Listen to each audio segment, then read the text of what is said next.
iniwan. Hindi ba sapat ang pagmamahal ko? Tama na! Hindi pa ba malinaw sa'yo? Hindi na kita mahal!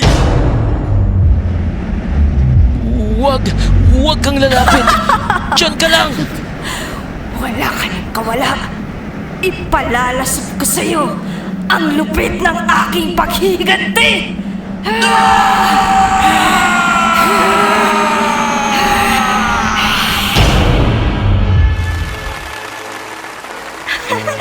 Nagawa ko! Isa na akong ganap na guro! Minsan, kailangan nating masaktan para matutong lumaban. Minsan, ang sakit na idinulot ng iba ang siyang magpapalakas sa atin. Ito ang natutunan ko sa lahat ng mga naranasan ko.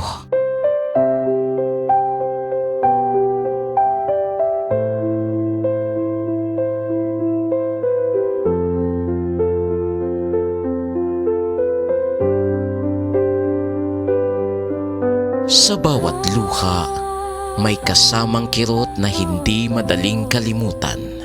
Sa bawat sigaw ng takot, may hiwagang nagkukubli sa dilim. At sa bawat tagumpay, may halagang binabayaran higit pa sa pawis at dugo. Salamin ng mundo. Ito ang mga kwento na nagbabalik sa atin sa ating tunay na anyo. Salamin ng mundo. Ang salamin na maghahayag ng pag-ibig at pagkamuhi, ng pangarap at pagkabigo, ng buhay at kamatayan. Salamin ng mundo. Sa bawat kwento, may aral. Sa bawat aral, may pag-asa.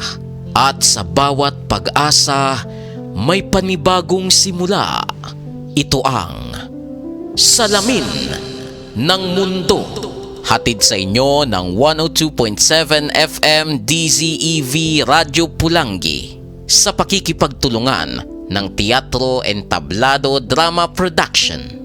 Salamin ng Mundo. Mawala aninag mo sa salamin. Matitiyak mo ba kaya ang iyong mukha ay napansin? Dahil sa buting nagawa, nataimtim at totoo. Minsan may di ka sumama sa salamin ng buhay mo.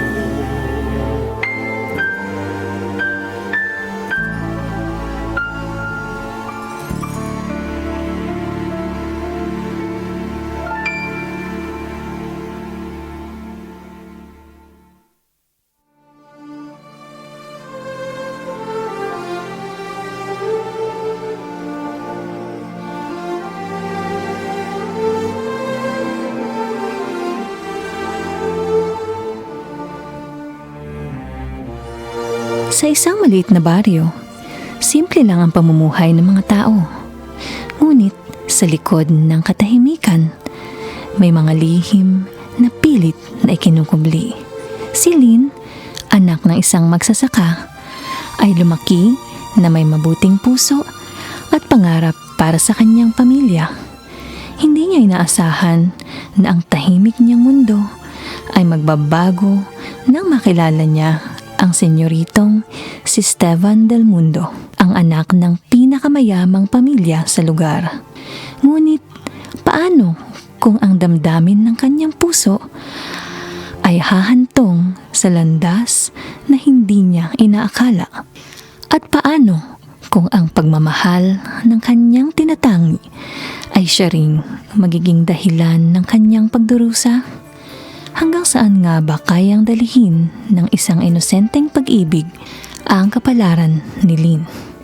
Mga giliw naming taga-subaybay, tunghayan natin ang unang kabanata ng tampok na kasaysayan natin sa linggong ito, hinggil sa buhay at pag-ibig ni Lynn. Pinamagatang Pag-ibig at Pamana. dito sa ating dulang salamin ng mundo.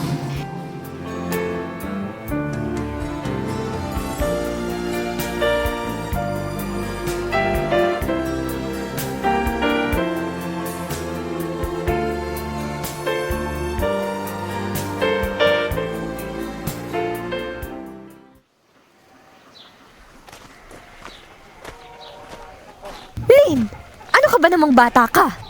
Napakabagal mo talagang kumilos kahit nakailan. Bilisan mo na at pang-abutin tayo ng gabi dito sa bukid. Opo, Nay. Pasensya na po. Nagigib pa po kasi ako ng tubig sa bahay. Pampaligo ni Manuela bago ako pumunta rito. Hay nako! Kung ako sa'yo, magtrabaho ka na lang. Hindi uubre ang kakuparan mo sa akin.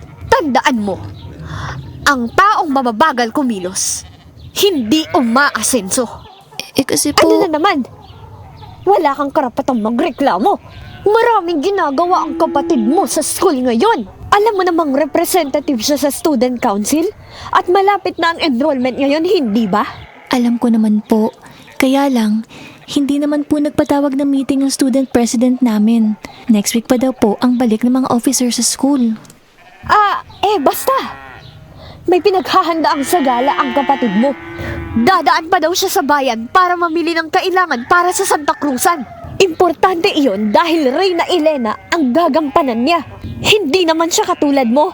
Pangit at nararapat lang na sa bukid ka magtrabaho. Hindi bebentay ang mukha mo. Nay... Alam mo, malas ka kasing bata ka.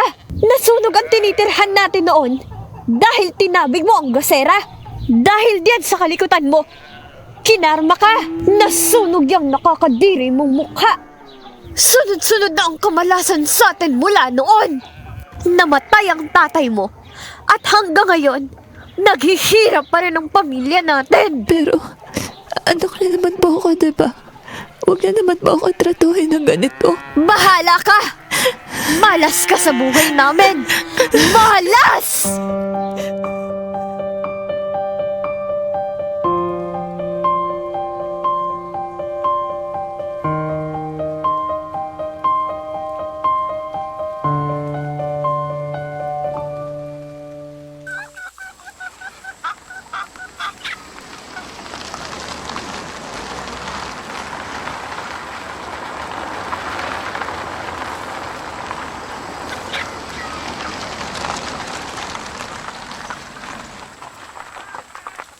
Sasakyan ni Stefan yun ah. Napakagwapo niya talaga. Huminto pa siya sa tapat ng bahay namin. Magandang umaga, Lynn. Magandang umaga po, senyorito. Napapasyal po kayo? Nasaan si Manuela? Nandyan ba siya? Opo, senyorito.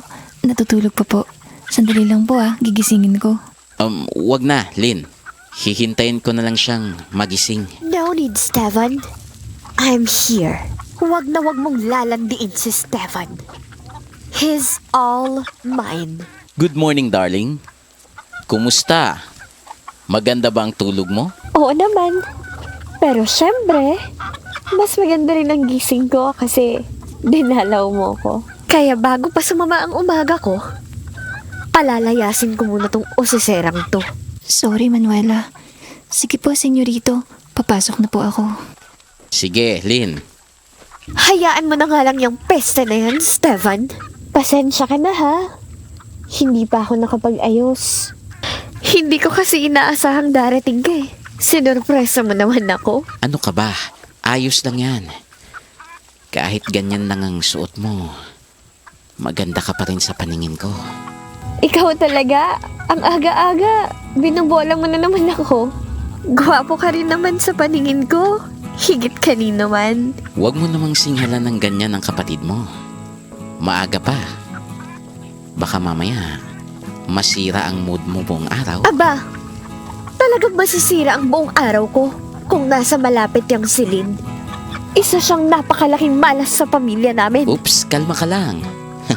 O siya, sige. Para mawala na yung init ng ulo mo, mamasyal na lang tayo sa bayan. Talaga?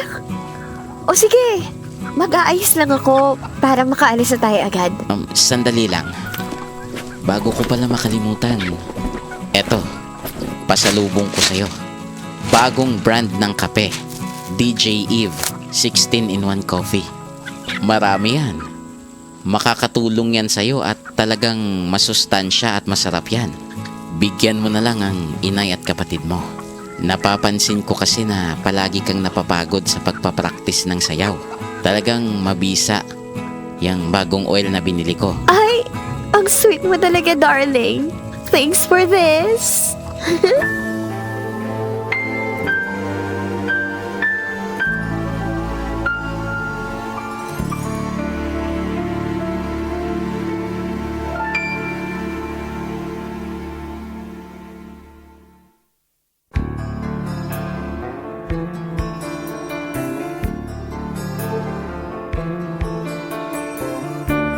At ngayon, balikan natin ang pagpapatuloy ng ating dulang salamin ng mundo.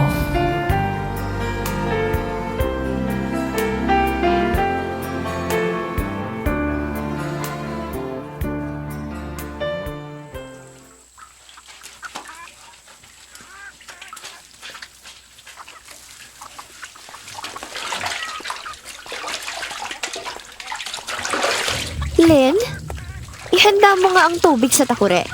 I'm going to take a bath. Pero Manuela, naglalaba pa ako. Huwag ka nang umangal. Susunod ka? O ingungudgod ko yung mukha mo sa patubigan ng kalabaw? Sige, susundin ko na. Susunod ka rin pala eh. Ang dami mo pang sat-sat.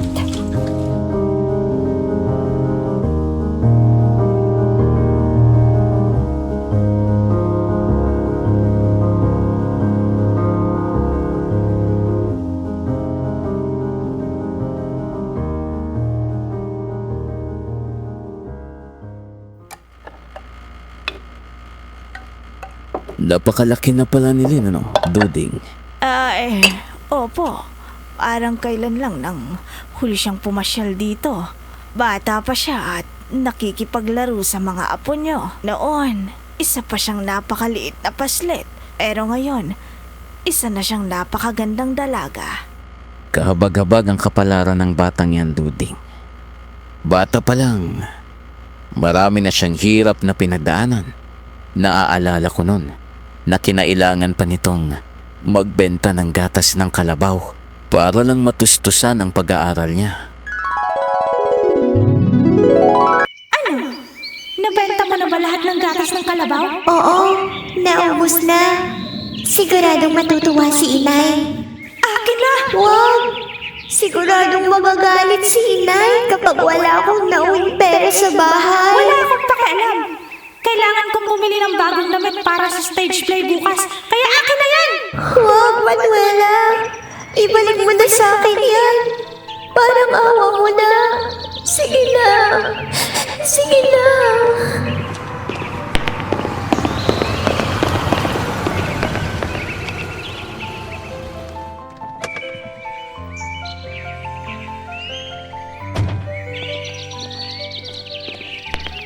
Huwag ka nang umiyak, iha.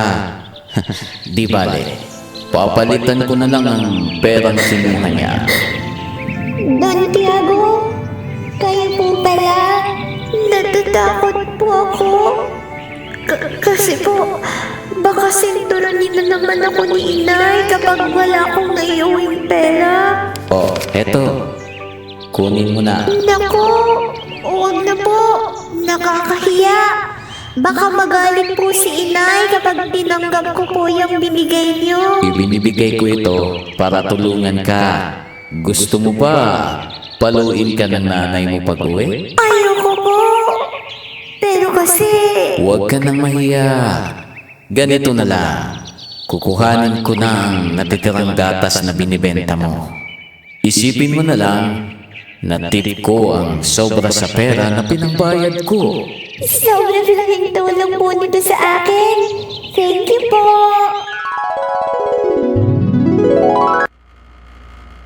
Mabuti na lang at matalino siyang bata at hindi nagpapadaig sa mga pagsubok na dumarating sa kanya. Kahit papano ay hindi nasayang ang mga tulong at sakripisyong ibinigay mo sa kanya, Don Tiago. Kay matalino man siya o hindi, gusto ko siyang tulungan dahil ito ang nararapat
Lynn, pwede ba tayo mag-usap? Senyorito Andres, ano bang ginagawa niyo rito? May gusto sana akong sabihin sa'yo. Tungkol saan po? Ano ka ba? Masyado ka namang formal. Andres na lang. Matagal na tayo magkakilala. Para namang ibang tao ako sa'yo. Naparito ako dahil sa isang bagay na matagal ko nang gustong sabihin. Gusto kita. Bata pa lang ako. Hinahangaan na kita. Pwede ba akong manligaw? Andres? Alam kong iba ang laman ng puso mo. Bata pa lang tayo, gusto mo na si Steven. Pero kasintahan na siya ni Manuela. Kaya pwede bang pagbigyan mo naman ako? Hindi ganun kadali ang sinasabi mo, Andres. Ikaw na rin mismo nagsabi na mga paslit pa lang tayo. Gusto ko na si Stevan. At ang tunay at purong pagmamahal ay hindi basta-basta nakakalimutan. Kung magkakagusto man ako sa'yo, tadhana na lang ang mga pagsasabi. Hindi mo na rin naman makukuha si Steven dahil mahal na mahal niya si Manuela. Kaya kung may lalaking karapat dapat maging boyfriend mo, iyon ay walang iba kundi ako. Alam ko naman yun. Di hamak na mas matalino, responsable, at mas matured ka mag-isip kaysa sa kapatid mo. Pero hindi ko pa yun matatanggap, Andres. Bakit? Sa anong dahilan? Sabihin mo sa akin. Gagawin ko ang lahat, mapasakin lang ang puso mo. Wala kang dapat gawin, Andres. What do you mean? Ang tunay na pagmamahal, kusang nararamdaman yun. Hindi basta-basta nawawala ng walang dahilan. Hindi naman kita pipilitin. Pero kung sakaling handa ka na at wala ka pang napupuso ang iba, pwede bang bigyan mo ako ng pagkakataon? Salamat at naiintindihan mo ako, Andres. Ipinapangako ko na mapapasakin ka rin din. Alam kong darating din ang araw na mamahalin mo rin ako. Dahil higit kanino man, wala akong babaeng minahal kundi ikaw lang.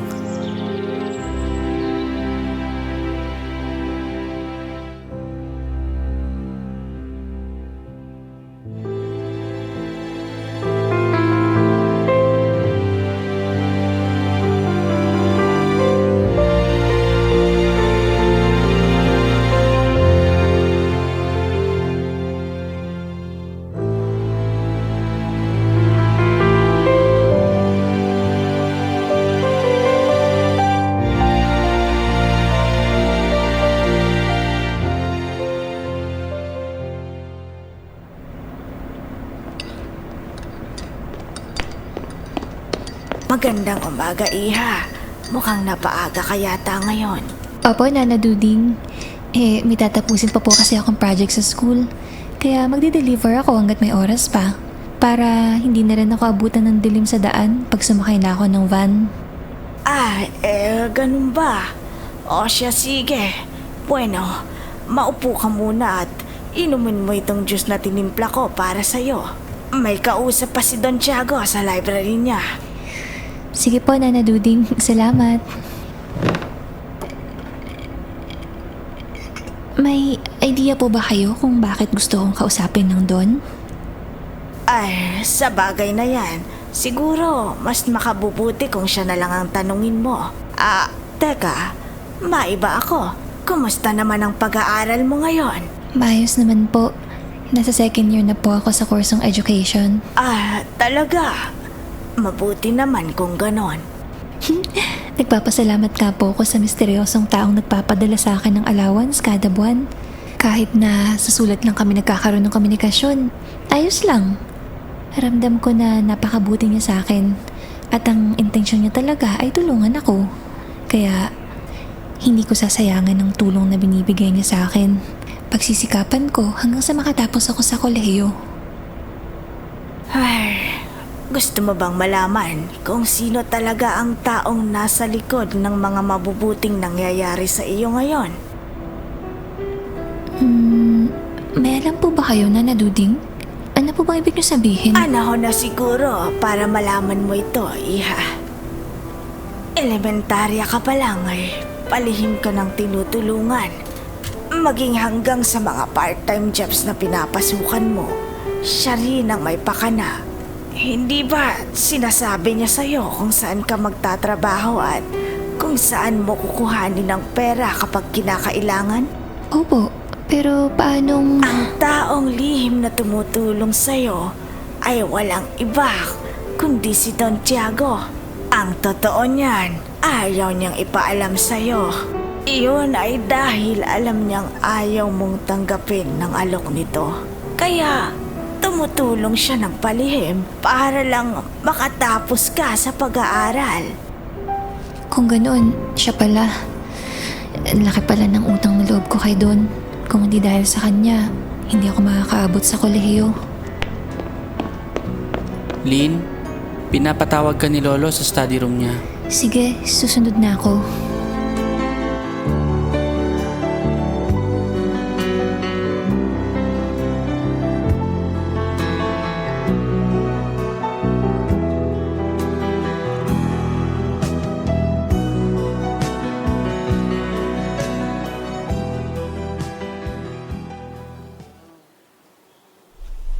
Pinatawag niyo raw po ako, Don Tiago.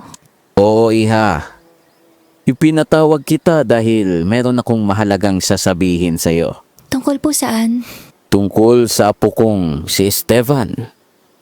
Hindi ba malapit naman kayo sa isa't isa? Hindi naman po masyado. Nakikita lang po kami sa campus kapag may mga events sa school. Gusto kitang diretsuhin, iha. Gusto kong pakasalan mo siya. Ano po? Pero bakit naman? Ang apo kong yan, sobrang suwail talaga. Wala na akong makitang babaeng tulad mo na busilak ang puso at mabait na pwedeng magpakasal sa kanya. Huwag mo sanang masamain ang sasabihin ko, iha. Ha? Ayoko talaga sa kapatid mong si Manuela para kay Esteban dahil bukod sa magaspang ang ugali, ay masyadong maluho at maraming kapritsyo sa katawan. Naku po, Don Tiago, hindi ho. Nagkakamali kayo. Hindi ako ang tamang babae para sa kanya. Kung sakali man pong pumayag ako, alam ko namang hindi papayag si Esteban. Dahil mahal niya ang kapatid ko. Baka mapahiya lang po ang pamilya ninyo. Dahil bukod sa mahirap lang po ako, hindi rin naman po ako maganda dahil sa peklat ko sa mukha. Wala naman akong pakialam sa panlabas na anyo. Ang importante sa akin ay ang laman ng puso at busilak na kalooban. Ayoko lang naman na matali ang apo ko kay Manuela dahil alam kong magiging miserable ang buhay niya ron. Saksi ako dahil sinubaybayan ko kayo habang lumalaki. Bago pa man mamatay si Hugo, ay ibinili nito na ipakasal ang anak niya sa panganay na anak ng mga Vergara. At ikaw yun, Lynn. Sinumpaan nila ito ng yumao mong amang si Teo dahil matalik silang magkaibigan. Malaki ang utang na loob ko sa matandang Don. At mahal ko si Esteban. Naguguluhan ako. Hindi ko alam kung papayag ba ako. Kapag hindi ko naman ginawa, baka sumama ang loob ng Don sa akin. Hindi kita pipilitin, iha. Pero sana mapag-isipan mo ito ng mabuti. Pumapayag na po ako, Don Tiago. Malaki po ang utang na loob ng pamilya ko sa inyo. Lalo na po ako. Dahil palihim niyo po akong sinusuportahan sa pag-aaral ko. Hanggang ngayon. Oo, iha. Ayokong magdesisyon ka ng labag sa kalooban mo. Gusto ko tao sa puso ang bibitawan mong mga salita. Nakapagpasya na po ako, Don Tiago.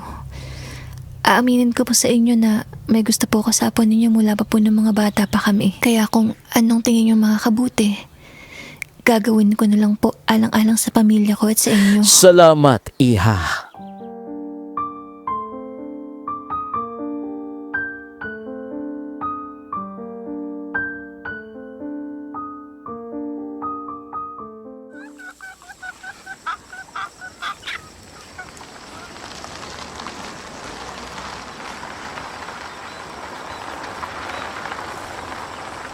Si Esteban yun ah.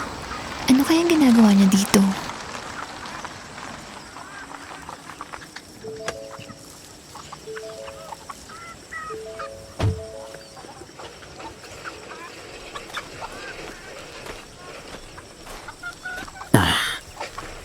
Pwede ba tayong mag-usap?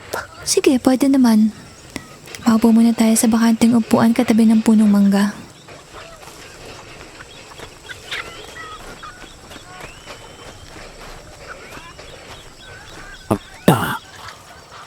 Pumunta ako rito para kumbinsihin kang huwag ituloy ang kasal na pinagplanuhan ni Lolo Tiago.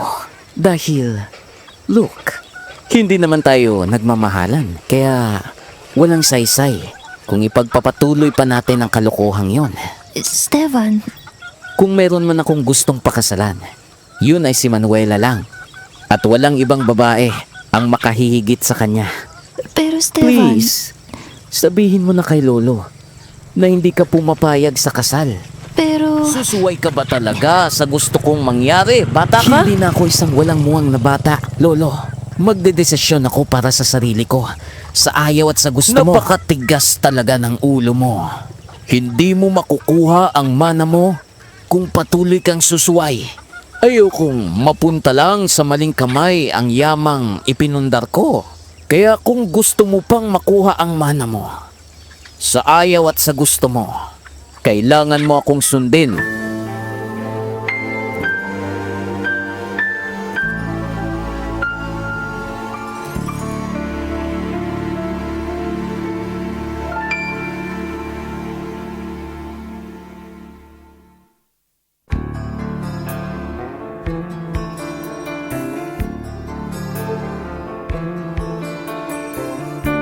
At ngayon, balikan natin ang pagpapatuloy ng ating dulang Salamin ng Mundo.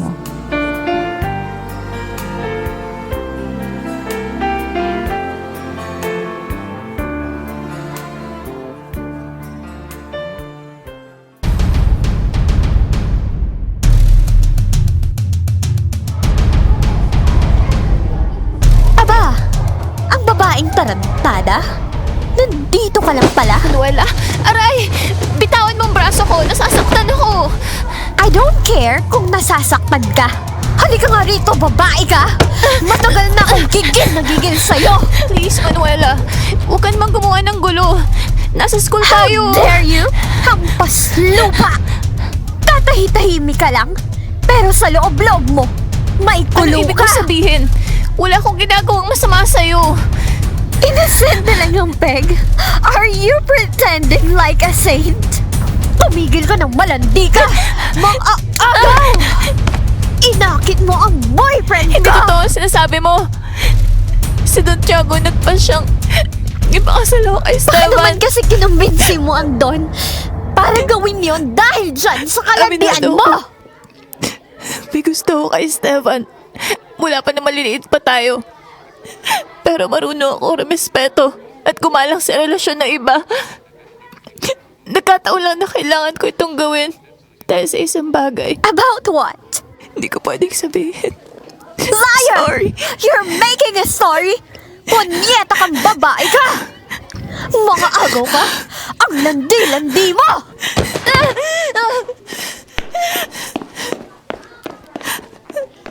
Lynn! Anong nangyari sa'yo? Sabi ng isa sa mga kaklase mo, hinata ka raw ni Manuela. Ayos lang ako, Andres. Wala lang to.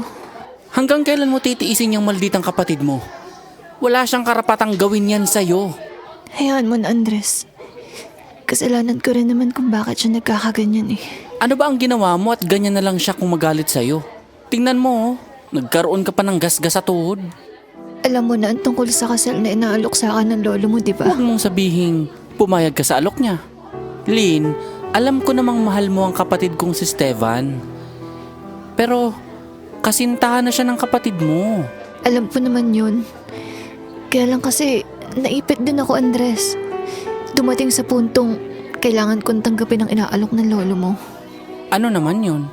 Yung taong matagal nang tumutulong sa akin sa pag-aaral ko. Si Don Tiago pala. Mula pa nung bata ako, siya na ang tumutusto sa lahat ng pangangailangan ko. Allowance, scholarship, pati part-time job ko. Siya lahat ang nagbigay at pati na rin sa pamilya ko. Siya rin ang tumutulong sa sakahang sinasaka ng inay. Idagdag mo pa ang pagkadisgusto niyo sa kapatid kong si Manuela. May dahilan ng lahat kung bakit inutos yun ng lolo sa'yo. Ha? May sinabi ka ba, Andres? Wala. Ang sabi ko, tutulungan na lang kita para kumbinsihin ng lolo na wag ituloy ang binabalak niya. Malaking gulo ito pag nagkataon.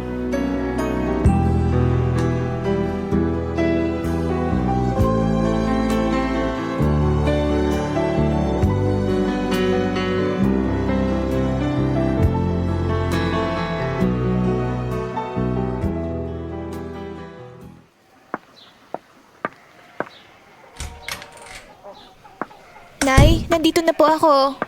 Mabuti naman at naisipan mo pang umuwi. Bakit nga ba ngayon ka lang? Hindi ba't usapan natin tutulong ka sa bukid ngayong araw? Malapit na ang anihan. Ano? Kakain ka na lang nang hindi naghihirap? Pasensya na po, Inay. Marami lang po kaming ginawa sa school. Nahirapan din po kasi akong makahanap ng masasakyan kanina dahil grabe ang lakas ng ulan sa bayan. Ang dami mo pang palusot? Bueno, nabili mo na ba ang pinabibili ko sa'yo? Opo, Inay. Isang box na nga lang po ang natitirang DJ Eve 16-in-1 coffee. Mabenta po kasi talaga, kaya nagkakaubusan. Sige na! Siya nga pala, ano ang ginawa mo sa kapatid mong si Manuela? Bakit siya iyak ng iyak? Totoo ba ang mga narinig kong usap-usapan sa mansyon ng mga Del Mundo? Na inalok ka ng Don na magpakasal sa apo niyang si Senyorito Esteban? Opo, Inay. Huwag mong sabihing pumayag ka sa gusto ng Don. Opo, Inay. Pasensya na po. Ingrata! Napakataas naman ng pangarap mo. Hindi mo na dapat tinanggap ang alok ng Don Tiago. Hindi ikaw ang bagay sa tagapagmana ng mga Del Mundo. May sarili akong dahilan, Inay. Kung alam mo lang ang mga paghihirap na dinaranas ko ngayon, hindi ko ginusto to. Kaya lang kasi... Ang sabihin mo, social climber ka lang talaga.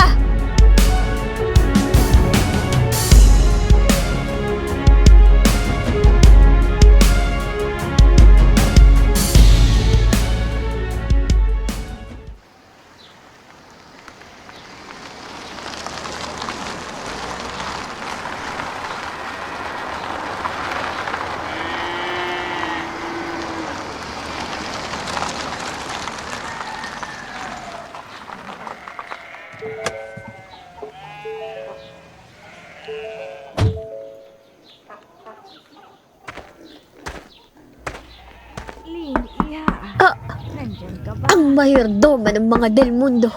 Umayos ka ha? Kailangan mong gawa ng paraan na huwag matuloy ang kasal na iyon. Kundi, malilintikan ka sa akin.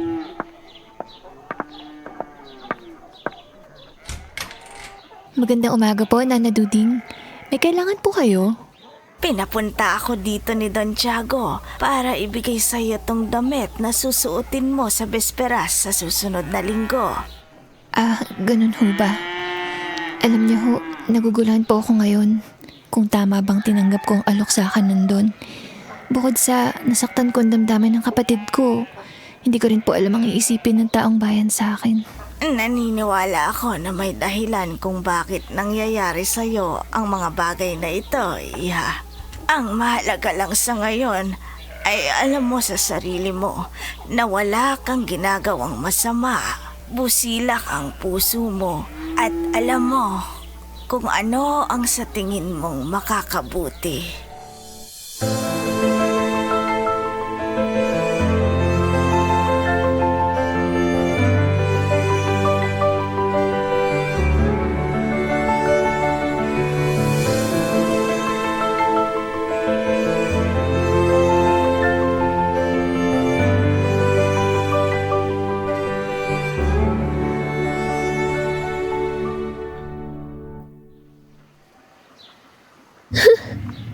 Umalis na si Lynn.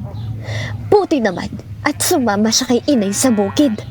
Napakawalang niya talaga ng babaeng yun. Talagang itutuloy niya ang kasal. Aba, ito pala ang damit na ibinigay sa kanya ng mga Del Mundo. Samantalang ako, ni hindi man lang nabigyan ng pagkakataong makapagsuot ng ganito kaganda at kamahal na damit. Hindi bagay sa gusgusing si Lynn ang ganito kamahal na damit. If I'm not the one who's going to wear this dress, mabuti pang sirain ko na lang to. Para hindi na niya mapakinabangan. Anong ginagawa mo? Oh, inay. Akala ko po ba nasa bukid na kayo? Iniwan ko na kay Lynn ang trabaho roon. Bigla kasing sumakit ang likod ko. Abay, hindi naman pwedeng ako na lang ang gagawa ng lahat ng trabaho. Ano siya? Sineswerte? Teka, bakit hawak-hawak mo ang damit na iyan? Ang hampas lupang iyan, inay? Binigyan ng ganito kamahal na damit? Do you think I'm going to be happy kung makikita kong suot-suot ni Lynn ang damit na iyan sa besperas nila ng kasal ng sarili kong boyfriend? At ano naman ang plano mo? Huwag mo sasabihin sisirain mo ang damit na iyan. Sisiguraduhin kong mapapahiya siya sa gabi ng besperas. Matuloy man ang gabing yun, pagtatawanan lang siya. I'll make sure na hindi matutuloy ang kasal nila ng boyfriend ko. I swear! I swear!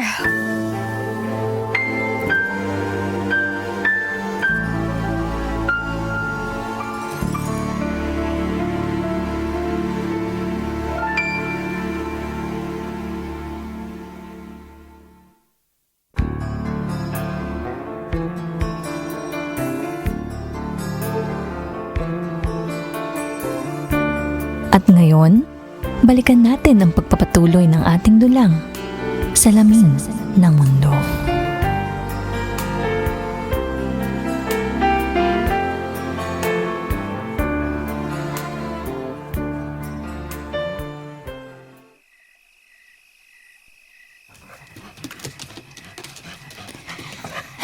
Nakakapagod naman. Nagtapas pa kasi ako ng damo kanina eh. Pochi, ano yung kagat-kagat mo? Pamilyar ang tela ng damit na yan ah. Bakit parang ginupit-gupit ang telang to? Hindi! Damit ko to! Wala na damit ko rito ah. Naku, anong gagawin ko? Sigurado magagalit si Don Tiago pag nalaman niya to. Ay, babaeng balik. What's happening to you? At kinakalkal mo ang mga gamit dito sa kwarto? Ikaw ba may kagagawan nito, Manuela? Sinira mo ba ang damit ko? Hoy! Why are you blaming me? Nakita kong kagat-kagat ng aso ang sira-sira mong damit kanina. What now?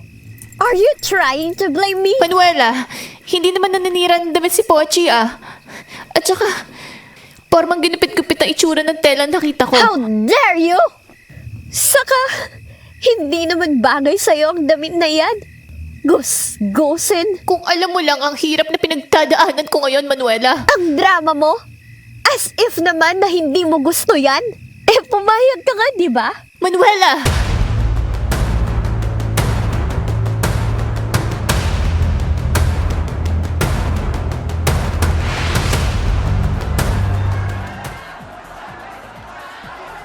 Oh, siguraduhin ninyong nakaayos na ang lahat ng gagamitin at pati ang mga pagkain ay nakahanda na sa mesa bago mag-alas 7 ng gabi. Opo, Don Tiago. Oh, Iha, nandito ka na pala. Oh, bakit ganyan ang suot mo? Nagkulay dirty white na. Inutusan ko si Duding na ihatid sa inyo ang damit na pinasadya ko pa sa kilalang sastre dito sa atin. Anong nangyari doon? Sorry po, Don Tiago. Kasalanan ko po. Dahil sa kapabayaan ko, nasira ng aso ang damit ko. Huwag na lang po nating ituloy ngayon. Sigurado pong mapapahiya ang buong angkan ninyo kapag itinuloy po natin ng pagdiriwang.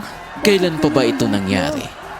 Dapat sinabi mo agad sa akin para nagawa natin ng paraan. Pero hayaan mo na, Iha.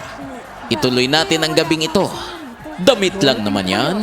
Hayaan mo ang mga taong mapagmataas at mapanghusga. Dito, malalaman natin kung sino talaga ang may busilak na puso at kabutihan. Ang mga taong mapagkunwari at pakitang tao lang ang mangbabatikos. Magandang gabi sa ating lahat. Ngayon, magsaya tayo para sa magaganap na besperas ng pagpapakasal ng apo kong si Esteban sa mapapangasawa niyang si Lynn Bueno. May nangyari kasi sa damit ni Lynn na hindi namin nasolusyonan agad. Pero hindi ito hadlang para makapagsaya tayo ngayong gabi. Damit lang naman yun. At hindi ito makaaapekto sa tunay at buong pagkatao ng taong nagsusuot nito. Kaya, sige na, simula na ang pagdiriwang.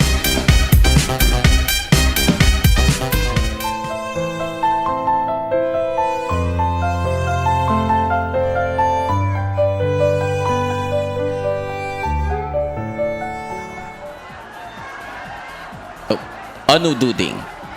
Wala pa ba si Esteban? Don Tiago, nakita ko po si Esteban kanina na nakatayo sa terrace ng kwarto niya at nakabihis na.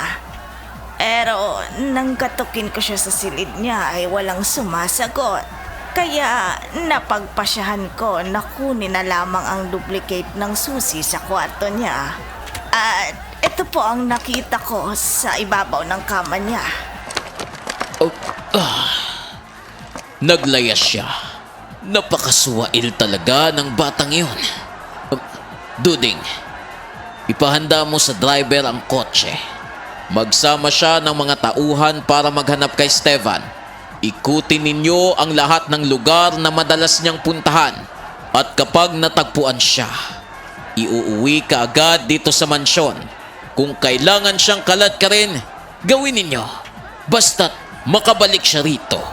Masusunod po, Don Tiago.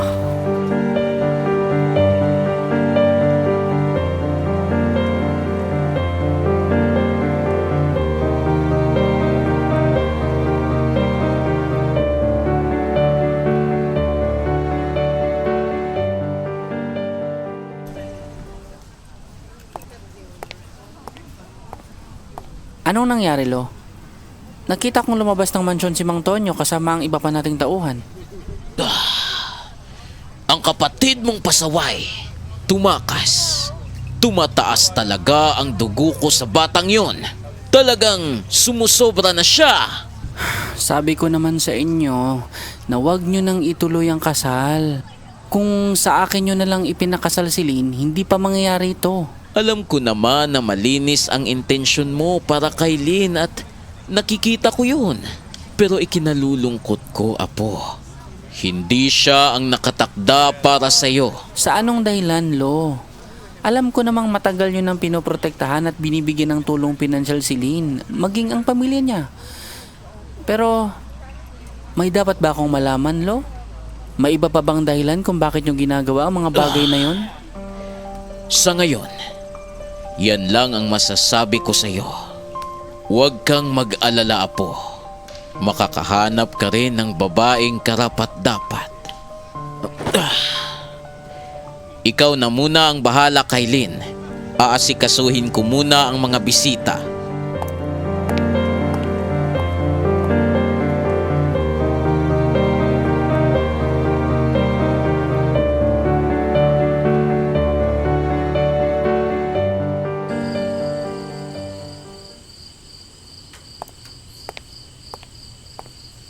Okay ka lang ba, Lynn? Okay lang ako. Ano nangyari? Hindi pa rin ba bumabalik si Esteban? Hindi pa. Gusto mo na bang kumain? Gusto mo bang ikuha na kita ng food? Hindi na. Kaya ko ng sarili ko. Huwag ka nang mag-alala kay Esteban. Babalik siya kung gugustuhin niya. Alam ko naman yun. Okay lang naman sa akin kung ayaw niya talaga eh. Ang kaso, iniisip ko lang kaya aabutin ng pamilya ninyo dahil sa nangyari. Nangyari na, Lynn, at wala na tayong magagawa para baguhin ito. Ang isipin mo ay kung ano ang makabubuti para sa lahat. Teka, kukuha lang ako ng food natin. Babalikan kita. Bakit ganun? Kanina lang nakita ko si Manuela kasama si Esteban na nakaupo sa may kabilang table.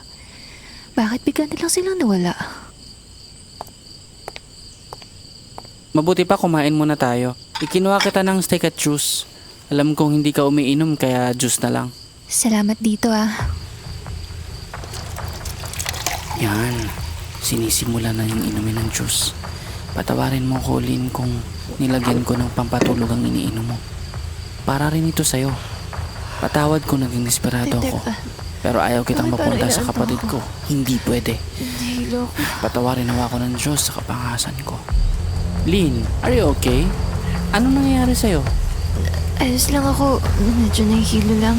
Baka gusto mo lang magpahinga. Gusto mo ba na ipahanda ko ang isa sa mga kwarto sa mansyon para makapagpahinga ka? Hindi na. Kaya. Mabuti na lang at walang taong napapadaan dito sa may swimming pool. Mainam na natatakpan ng malalaking halaman ang lugar kung nasaan kami ngayon ni Lynn. Bubuhatin ko siya at dadalhin sa silid ko. Mas mabuti kung sa likod ako ng bahay tadaan para walang makakita. Sasamantalahin ko na habang abala ang lahat ng tao sa party.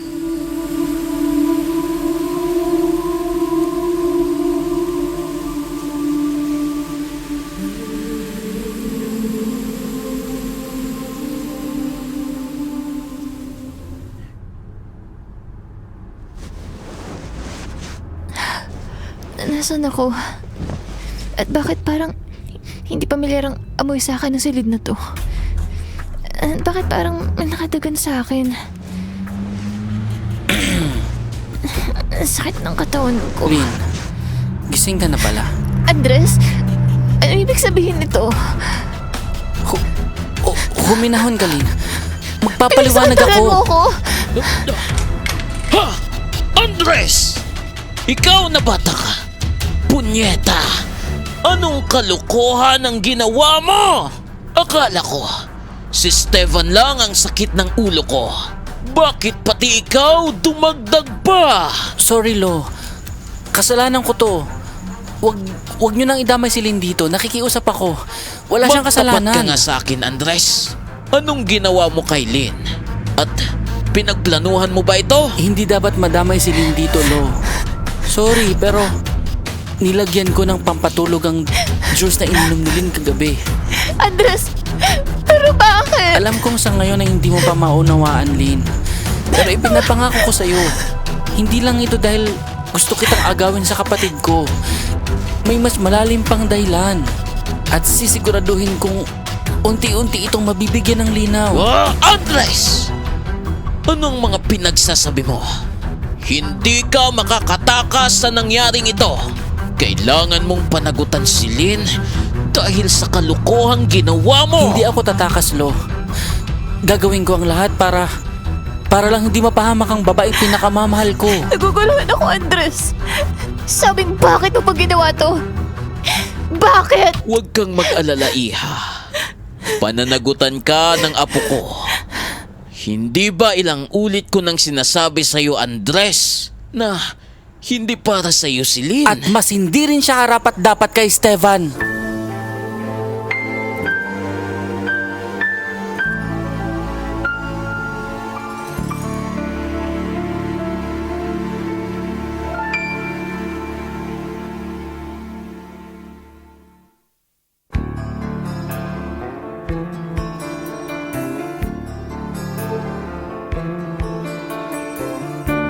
At ngayon, balikan natin ang pagpapatuloy ng ating dulang Salamin ng Mundo.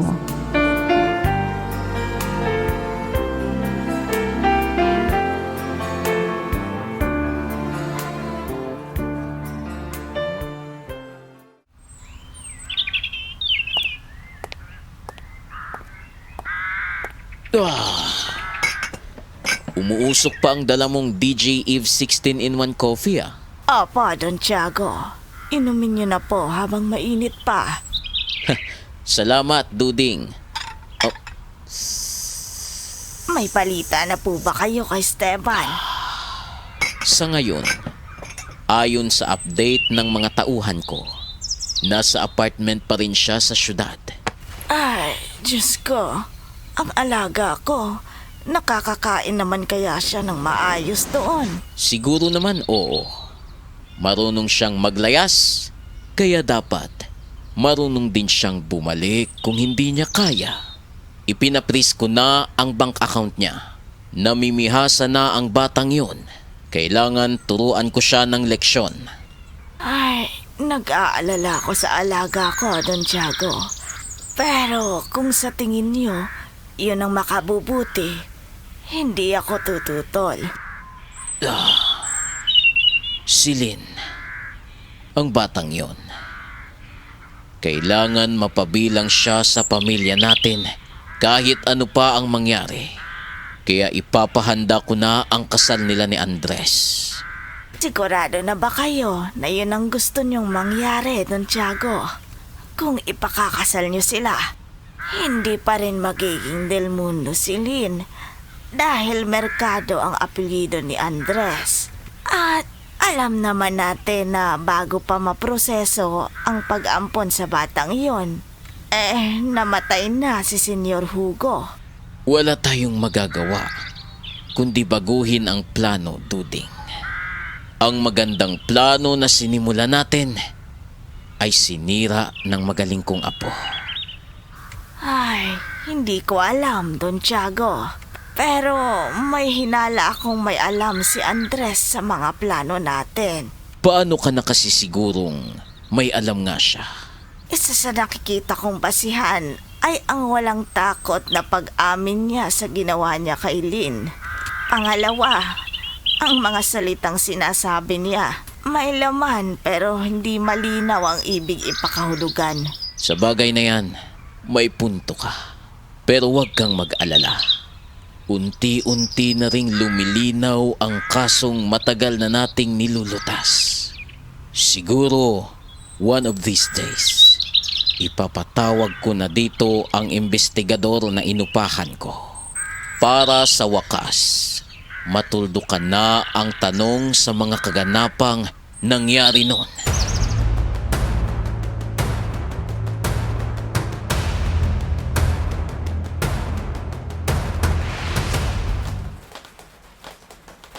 Manuela, hanggang kailan tayo maninirahan sa apartment ni Stevan? Dito na tayo titira simula ngayon. Huwag kayong mag-alala, Nay Clara. Ako ho ang bahala sa lahat. Mamumuhay tayo rito ng matahimik at masagana. Pero paano yung lolo mo?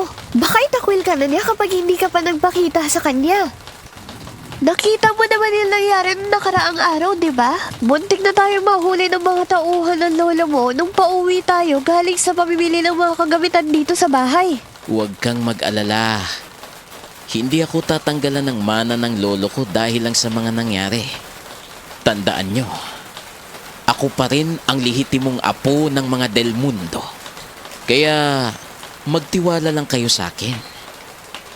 Hindi hangal ang lolo ko para ibigay sa isang ampon ang kayamanan ng pamilya namin, darling. Hindi natuloy ang pag-ampon ng papa sa bastardong yon. Dahil bago pa makumpleto ang mga papeles, ay namatay na siya.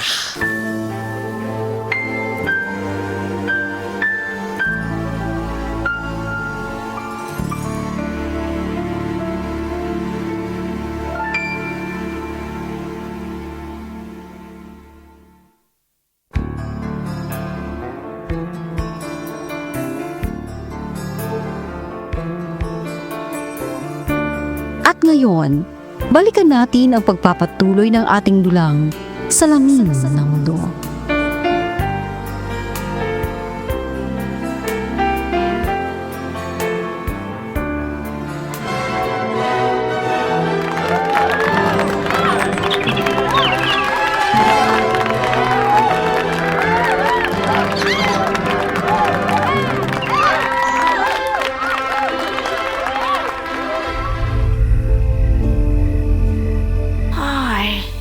Hindi man lang umuwi ang nanay mo para daluhan ang kasal niyo ni Andres, iha. Tibala na ho, Nana Duding. Alam ko naman pong mas importante ang ate Manuela kaysa sa akin. Hayaan mo, iha. Matatapos din lahat ang paghihirap mong yan. Sana nga ho, Nana Duding. Sana nga. Lynn, tayo na. Lumalalim na ang gabi. Magpahinga na tayo sa kwarto. Hindi pa ako inaantok, Andres. Hayaan mo muna ako magpahangin dito sa garden. Pero Lynn, hindi pwede. Gusto mo bang mapagalitan ako ni Lolo kapag nagkasakit ka? Mauna na ako sa inyo. May liligpitin pa kasi ako sa kusina. Sige ho, Nana Duding. Andres, hindi porket naging asawa mo na ako, isusunod ako sa lahat ng gusto mo. Okay, fine. Hindi kita pipilitin. Pero tandaan mo, kailangan mo pa rin akong respetuhin dahil asawa mo ko. Lynn, hindi man ngayon, pero sa susunod na mga araw, maiintindihan mo kung bakit ko ginagawa ang mga bagay na to. Pwede ba? Kahit ngayon lang? Please lang, tantanan mo muna ako. Buong araw ka na nakabuntot sa akin ah. Sige, kung yan ang gusto mo. Pero sinisiguro ko sa'yo, Lynn, mamahalin mo rin ako pagdating ng araw.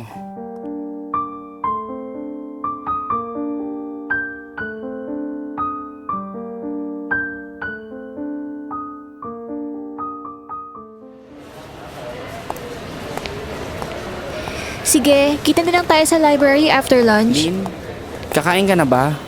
Pwede bang sabay na lang tayo? Anong ginagawa mo rito? Di ba may trabaho ka pa? Huwag kang mag-alala. May meeting ako dyan sa tapat ng school building. Lunch break naman kaya kita pinuntahan. Wala naman kasi akong kasamang mag-lunch kaya minabuti ko na lang nasunduin ka para may makasama ako. Hindi na, may dala akong baon. Andres, pwede ba ako magtanong sa'yo? Sure. Tungkol saan? Naguguluhan kasi ako kung bakit nangyayari sa akin lahat ng to. At ikaw, bakit ang dami-dami mong sinasabing hindi ko maintindihan? Gaya ng sinabi mong ginawa mo lang lahat para hindi ako mapahamak. Saan? At kanino naman? Sobrang naguguluhan ng utak ko, Andres. Ay, itagtag mo pa ang pag-alis ng nanay at kapatid ko. Komplikado pa ang lahat, Lynn. Hindi ko pa pwedeng sabihin sa'yo dahil hindi pa nalulutas ang mga pangunahing problema.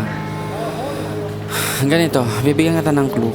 Yang problema mo sa mukha mo, isa yan sa mga dahilan ng problemang hanggang ngayon ay hindi pa rin nabibigyan ng linaw. Andres, Mas makabubuting wala kang alam sa mga nangyayari para mailayo ka sa Hoy, mga babaeng malandi. kapahamakan. Siguro sinadya mong akitin si Andres para magpakasal siya sa'yo, no? Ano ba ang pinagsasasabi mo, Manuela? Pinakasalan ko si Lynn dahil mahal ko siya. Dapat nga matuwa ka pa dahil solong-solo mo na ang kapatid ko. It's all your fault, Andres! Kung hindi dahil sa'yo, sana maayos ang buhay ni Stefan hanggang ngayon! Hindi sana siya naputulan ng sustento! Tumigil ka na! Kasalanan yun ni Esteban dahil hindi siya sumunod kay Lolo. Huwag mong sabihin sa akin na hindi niya kaya. Yan tayo eh. Layas ng layas tapos hindi naman kaya. Lalo na ngayong nawala ng pera. But, ikaw? Anong sinabi mo? Tandaan mo, ako pa rin ang lehitimong anak ni Hugo del Mundo. Kaya, magdahan-dahan ka sa lahat ng sinasabi mo. Bakit? Totoo lang naman ang sinasabi ko ah. Hindi ka nga marunong magluto kahit sinaing lang. Umaasa ka lang sa mga pinsan nating nag-working student kung nag-aaral pa tayo. Binibigyan mo lang sila ng pera para gawin lahat ang utos mo. Aba, tama na! talagang Pakiusap! ginagalit mo ako. Tumigil na kayo! Isa ka pang babae ka!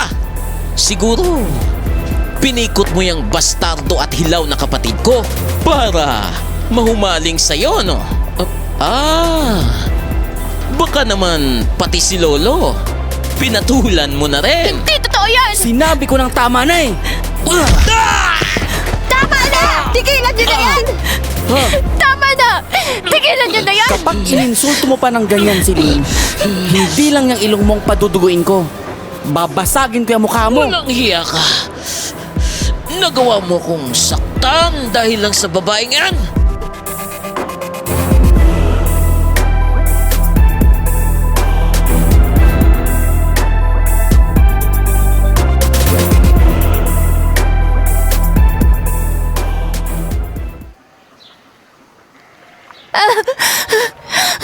Andres!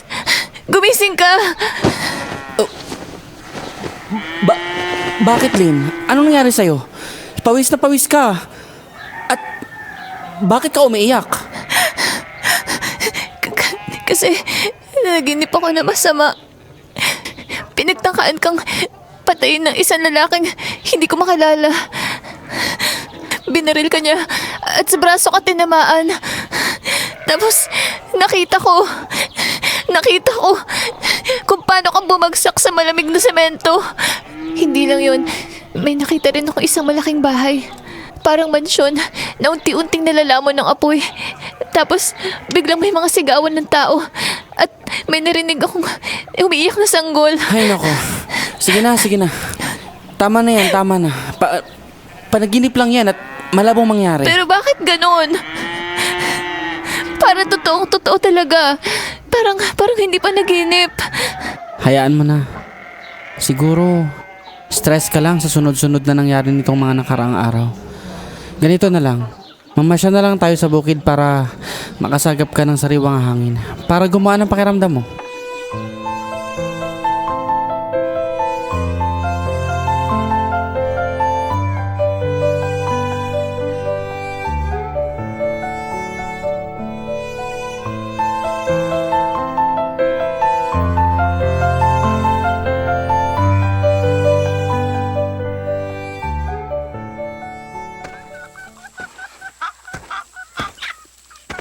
Good morning po, Senyorito Andres. Tamang-tama lang po ang dating nyo.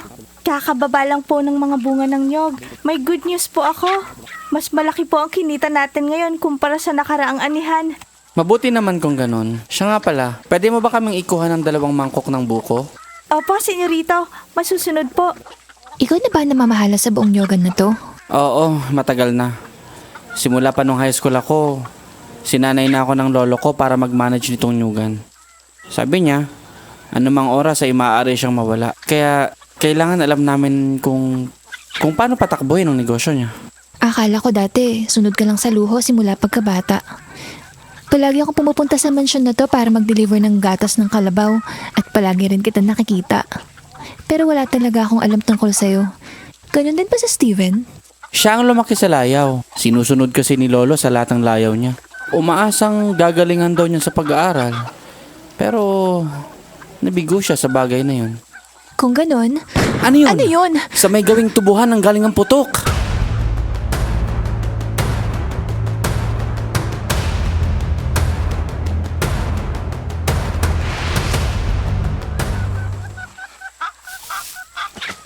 Tingnan nyo pa sa bandang lighthouse doon sa dulo. Baka doon siya lumusot. Alam kong hindi pa nakakalayo ang taong yon, kaya talasan nyo ang mga mata nyo. Ano po nangyari, Lo? Nakarinig kami ni Lynn ng putok habang nag-iikot kami sa nyugan kanina. May isang lalaking umaali-aligid sa atin, Andres. Nakita kong nagtatago sa pagitan ng mga punong mangga. Sobrang dilim sa bahaging iyon, kaya dun siya sumiksik. Hindi ko alam kung sino ang pangahas na yon na pumasok dito. Ano kaya ang pakay niya, Lo? Hindi ko pa alam. Pero delikado tayo. Wala man lang nakapansin sa kanya na pumuslit dito sa loob. Kahit na inutusan ko na ang mga tauhan natin na magbantay at mag-ikot, hindi pa rin ako kampante. Baka hindi lang siya simpleng magnanakaw. Baka tauhan siya ni Hinaro. At gaya ng dati, baka may masama na naman siyang balak. Lolo, sino po ba si Hinaro? At ano ang masama niyang plano? Mahabang kwento, Andres. Pero hindi ko ito pwedeng itago sa inyo ng matagal.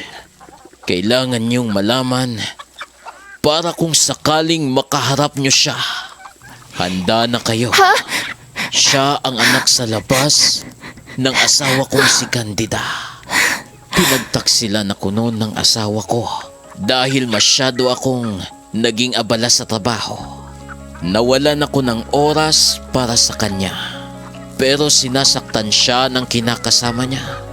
Kaya bumalik siya sa akin. At ano po ang nangyari, Lo? Tinanggap ko siyang muli dahil mahal ko siya.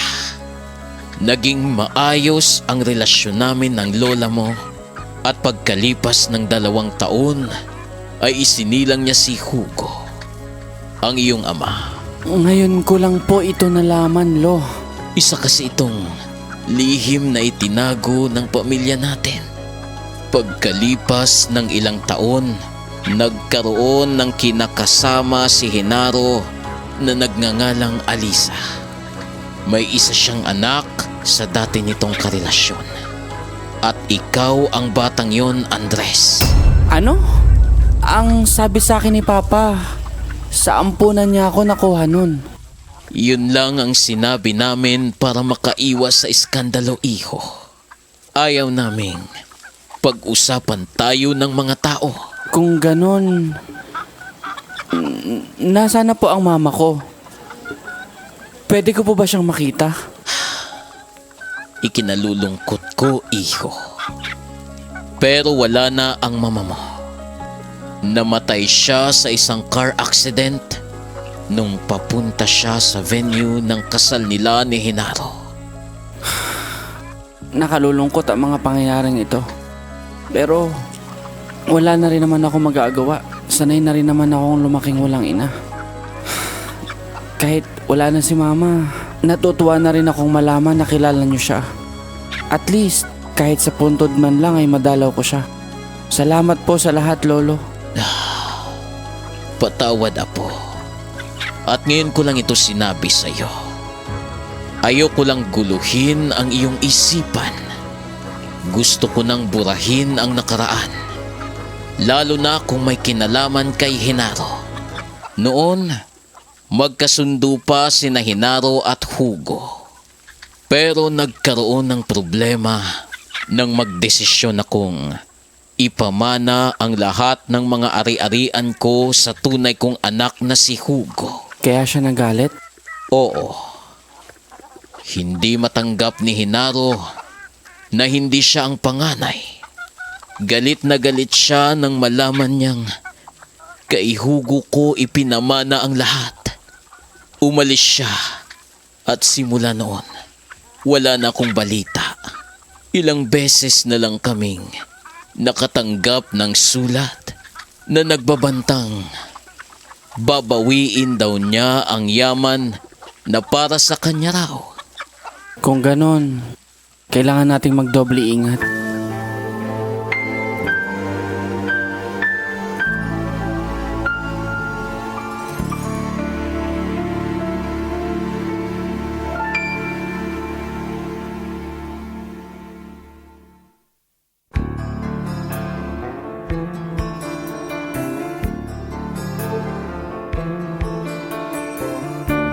At ngayon, balikan natin ang pagpapatuloy ng ating dulang Salamin ng Mundo.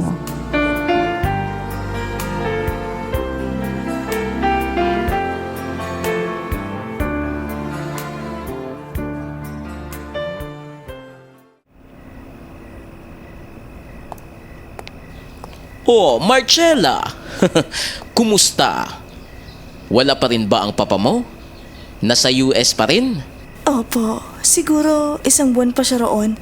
Pero may alam na rin ako tungkol sa nangyari sa pamilya niyo. Salamat po sa tiwala. Napatunayan ko na ang serbisyo mo kaya buo ang tiwala ko. Totoo bang may umaaligid dito sa mansyon? Oo. At nag-aalala ko. Baka tauhan siya ni Hinaro o siya mismo. Hindi pa sigurado. Kung siya nga, bakit mag-iiwan ng sulat na may sariling selyo? Wala naman sigurong killer na ididiin ang sarili. Malamang, ibang tao ang may gawa. Siya lang ang idinidiin. Ibig mong sabihin, hindi siya ang pumatay sa anak ko? Yan ang palagay ko, Don Tiago. Kung ganon, sino?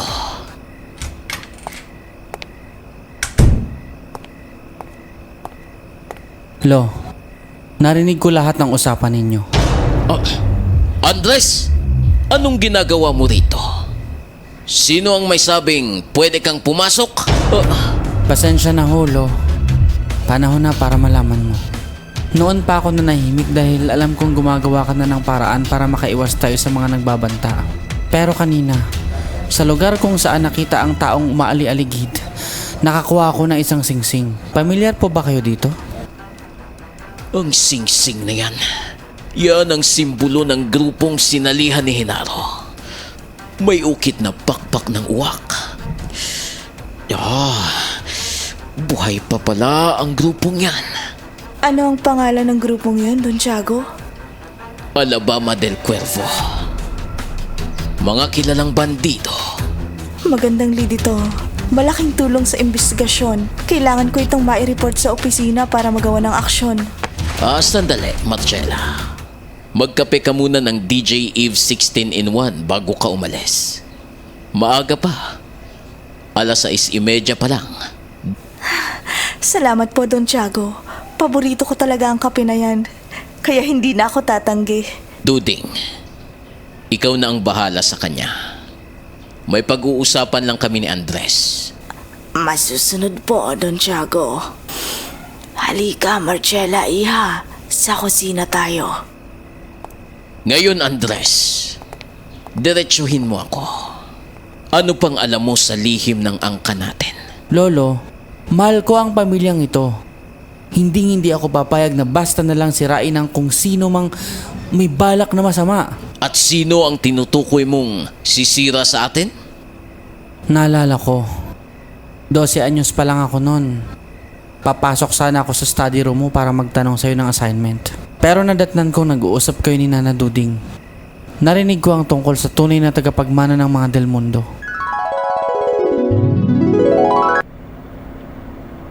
Paano mo sasabihin kay Esteban na hindi siya ang tunay mong apo, Don Tiago?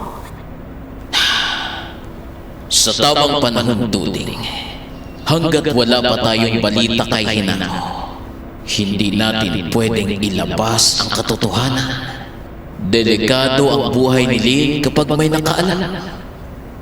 Kawawa si Lynn dahil inaapi siya ng kinikilala niyang ina.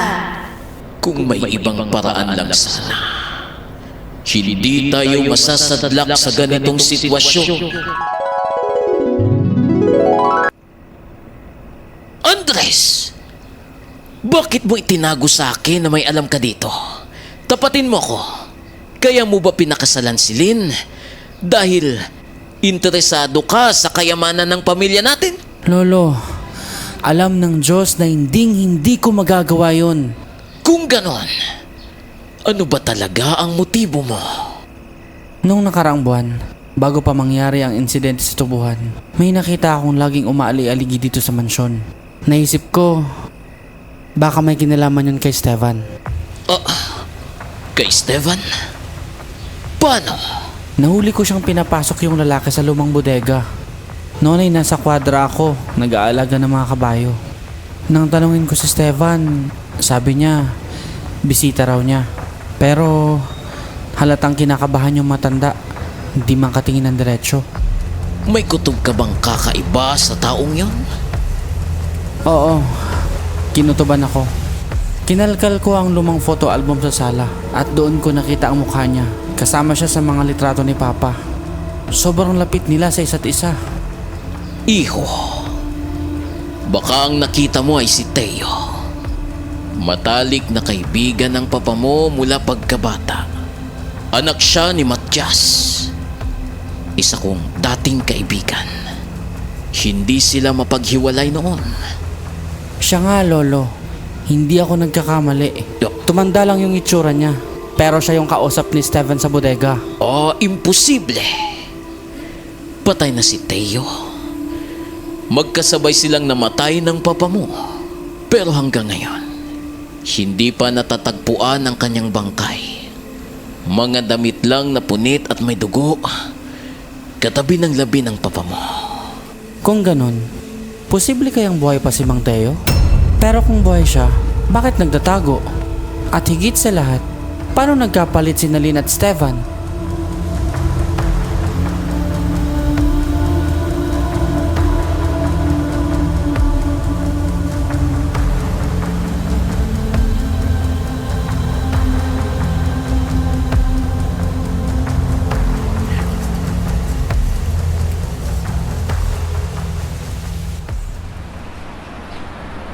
Manuela, kailangan na nating umuwi sa bayan. Akala ko ba dito na tayo titira? Paubos na ang allowance na bigay ni Lolo. Wala na tayong panggastos sa mga susunod na araw. Ayoko nang bumalik doon. Maputik. Mahirap at puro pagtitiis ang buhay doon sa baryo. Naintindihan ko. Pero wala na tayong pera. Kung ayaw mong umuwi, maghanap ka ng trabaho para may pangtustos tayo. Seriously now, ha? Gusto mo talaga ako magtrabaho? Hindi pa nga ako tapos sa pag-aaral eh. At nangako ka dati na ikaw ang bahala sa lahat. Wala na nga. Buwisit na buhay to. Kung hindi lang sa kapatid kong Epal, hindi tayo maghihirap. Siguro, siyang nag-udyo kay Lolo para i-freeze ang ATM at ibang account ko. Pwes, gawan mo ng paraan. Kung kinakailangan mong lumuhod kay Don Tiago para lang maibalik ang sustento mo, gawin mo. Tandaan mo, Esteban, hindi ako sumama sa'yo para lang mabuhay sa hirap.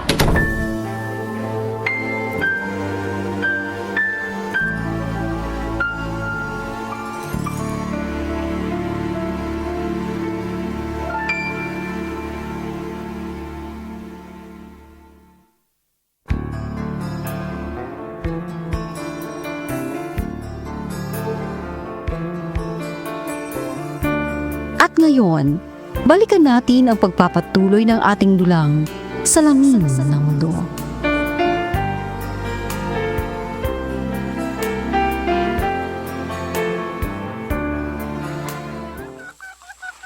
Manuela, bakit biglaan ang desisyon ni Esteban na umuwi dito?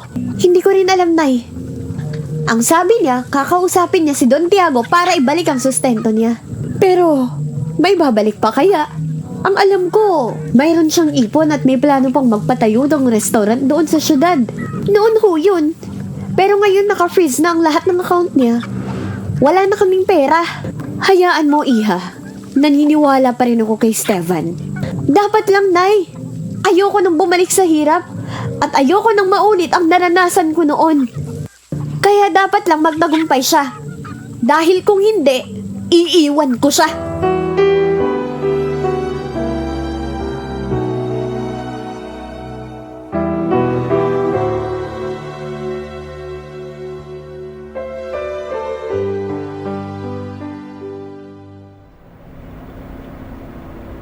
Don Tiago, nasa labas po si Esteban. Gusto raw po kayong makausap.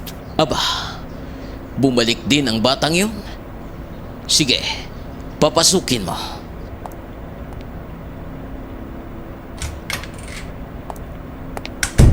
Lo, bakit nyo ginagawa to? Apo nyo ako. Ako pa ang may kasalanan? Ikaw itong palaging suway ng suway. Pinutol nyo ang lahat ng allowance ko. Paano ako mabubuhay ng ganito? Ang kapal ng mukha mo. Ako na nga itong sumusuporta. Ikaw pa ang nagagalit. Lalo nyo lang pinapahirap ang sitwasyon. Hindi ko mahal si Lynn. Ang mahal ko, si Manuela. Siya ang gusto kong pakasalan. O ba't dahil lang sa babaeng yun, lalaban ka sa akin? Ilang beses ko bang sasabihin na ayaw ko sa kanya? Kilala ko siya. Ambisyosa, maluho, at social climber. Pera lang ang habol niya. Hindi totoo yan! Oo, mahilig siya sa magagarang bagay. Pero mahal niya ako. Hindi siya gaya ng iniisip niyo. Oh, tanga ka, Esteban. Binubulag ka niya. Kapag pinakasalan mo yan, mauubos ang kayamanan natin sa kapritsyo niya. Kaya ko siyang kontrolin. Hindi siya manloloko. Bigyan niyo lang siya ng pagkakataon. Hindi! Kung ipipilit mo siya, huwag mo nang asahan ang mamanahin mo. Hindi ko ibibigay ang pinaghirapan ko sa babaeng sisira sa pamilya natin. Lo, huwag naman ganyan. Oo, mahalaga ang yaman. Pero mas mahalaga na ako ang pumili ng makakasama ko. Hindi ko kayang pakasalan si Lynn na hindi ko mahal. At ako, hindi ko hahayaang madungisa ng pangalan ng pamilya natin. Don Tiago, sumunod po kayo sa main door. May nangyari na nakaririmarim. Ano na naman at ganyan ka makahangos? Basta po, Don Tiago. Tingnan nyo na lang. Narito, Don Tiago. Tingnan nyo ang laman ng kahon na ito. Ha!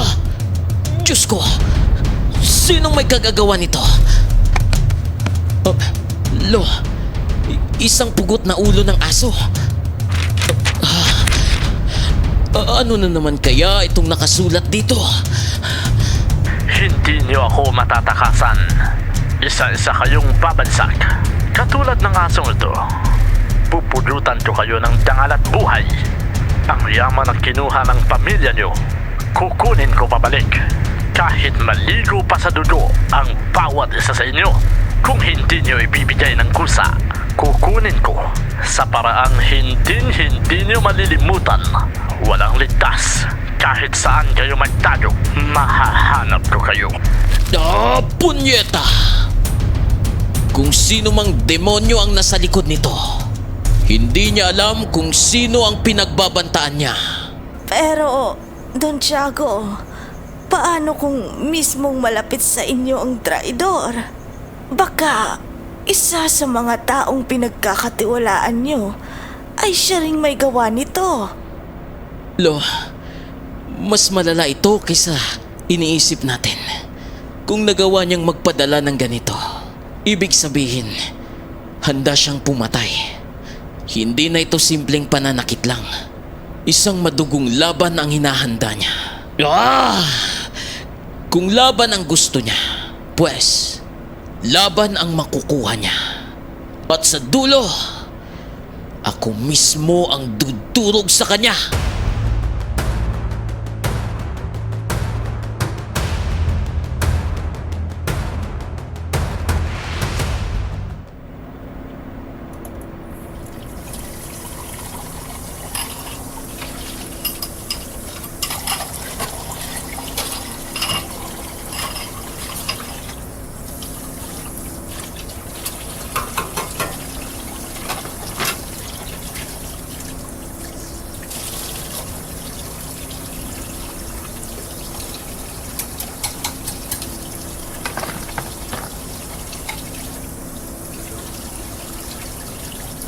Ay, Iha, ako na ang bahala riyan sa mga hugasin. Magpahinga ka na lang muna. Kagagaling mo lang sa paaralan, hindi ba? Ayos lang ho, Nana Duding. Hindi ho kasi ako sanay na walang ginagawa. Kaya hayaan nyo na muna ho ako. Ako na muna ho ang taya sa hugasan. O siya, Iha, kung mapilit ka, wala na akong magagawa. Pero teka, may sasabihin ako. Alam mo ba na dumating si Esteban kanina? Galit na galit. Ano ho? Nakabalik na siya? Bakit naman siya nagalit? Alam mo naman ang batang yon, Iha. Laki sa layaw. Dinisiplina siya ng lolo niya. Dahil doon, pinutulan siya ng allowance. At dahil doon, napilitan siyang umuwi at nakipag-argumento pa. Ganun ho ba? Oo. Kasama pa niyang umuwi ang nanay at ang kapatid mo. Talaga ho? Naku, miss na miss ko na sila. Pasensya na ho, Nana Duding. Pero kayo na muna po ang bahala sa hugasan ngayon. Mamimilas lang po ako ng prutas at pupuntahan ko na rin po sila. Diyan na muna po kayo Babalik ako agad. Ay, nako. Ang bait talaga ng batang yon. Siya na nga ang madalas apihin. Siya pa rin ang marunong magpakumbaba. Kung buhay lang ang papa mo, Lynn, siguradong matutuwa siya sa'yo.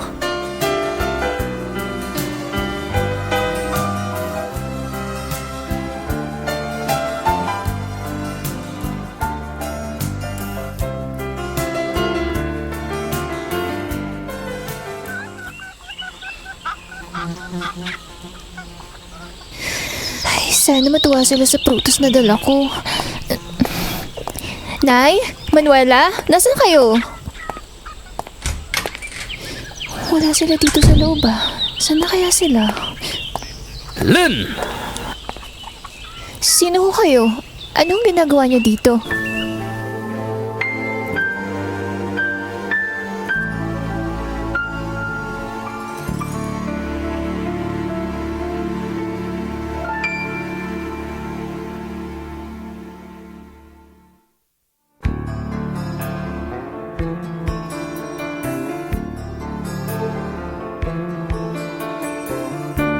At ngayon, Balikan natin ang pagpapatuloy ng ating dulang salamin ng mundo.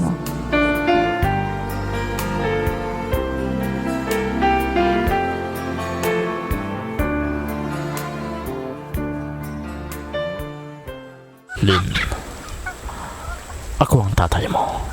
Ano? Tatay ko? Hindi ho pwede. Ang alam ko matagal na kayong patay. Bata pa lang ako. Wala na kayo. Hindi totoo yan. Buhay ako. At narito ako sa harap mo. Pero paano? Di ba sabay kayo nahulog ni Senior Hugo sa bangin? Sabi nila, parehas daw kayong namatay noon. Hindi ako namatay. May isang mga ngasong nakakita sa akin. Sugatan ang katawan ko. Duguan. Pero humihinga pa. Dinala niya ako. Inalagaan. Pero nawalan ako ng alaala. Alaala? Kaya palang tagal niyo bago bumalik. Oo. Wala akong naalala. Kahit pangalan ko. Ngayon lang. Nitong nakaraang taon, bumalik lahat. At ang unang pumasok sa isip ko, ikaw at ang pamilya ko. Kaya kahit mahirap, gumawa ako ng paraan para makabalik dito. At salamat sa Diyos, buhay pa kayo. Parang ang hirap paniwalaan. Kung duda ka pa rin, tingnan mo ito. Ito ang kuha nung kasal namin ng nanay mo. Litrato niyo ni Inay. Totoo nga. Pero nasan po sila Inay at si Manuela? Wala po sila rito. Kanina ko pa sila hinahanap. Kanina sabi ng nanay mo, mamamalengke raw siya. Huwag kang mag-alala. Alam ko na rin ang lahat, Lynn. Narinig ko ang tungkol sa'yo. Ikinasal ka na pala. Opo, Itay.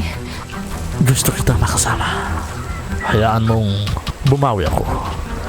Sumama ka sa akin. Pupunta tayo sa bayan.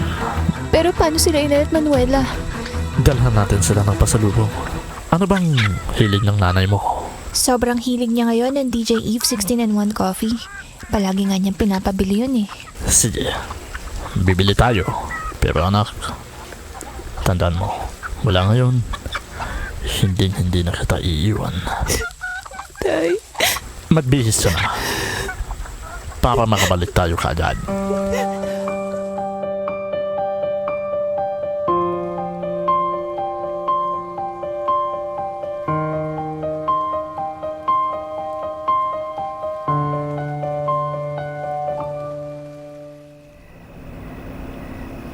Nana Duding, nakauwi na po ba si Lynn? Hindi pa. Wala pa rin ba siya hanggang ngayon? Kanina pa siyang umaga umalis. Pero hanggang ngayon, di pa siya bumabalik. Nakakabahala. Saan kaya nagpunta ang batang yon? Masama ang kutob ko. Baka may nangyari na sa kanya. Pupuntahan ko na lang siya sa kanila. Pakisabi kay Lolo, umalis ako. Ay, sige iho. Mag-iingat ka ha.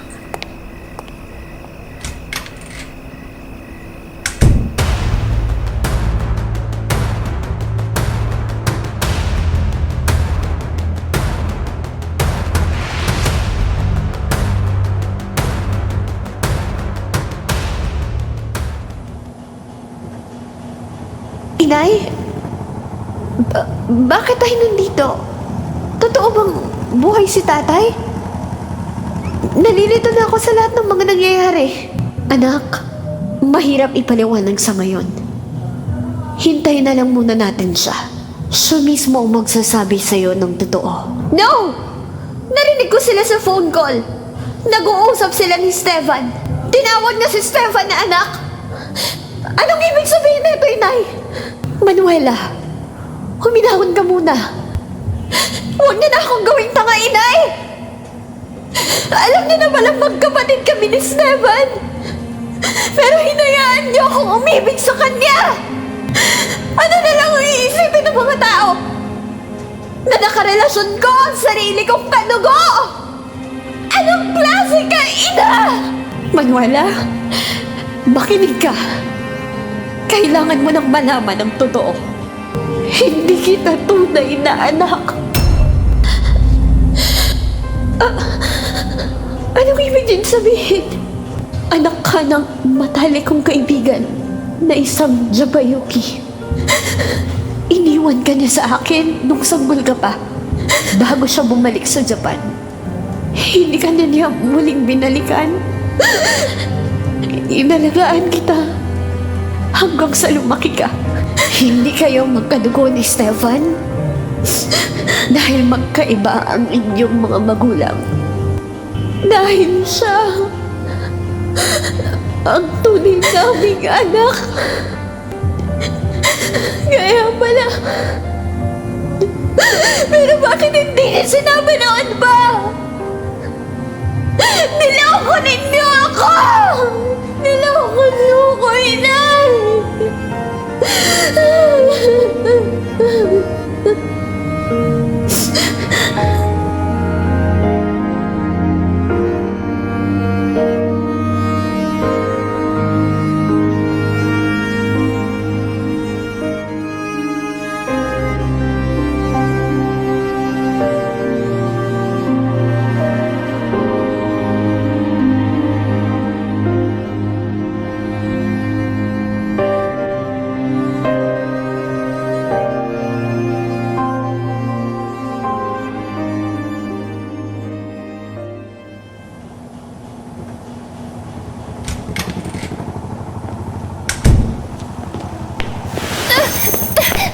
Teka, sandali!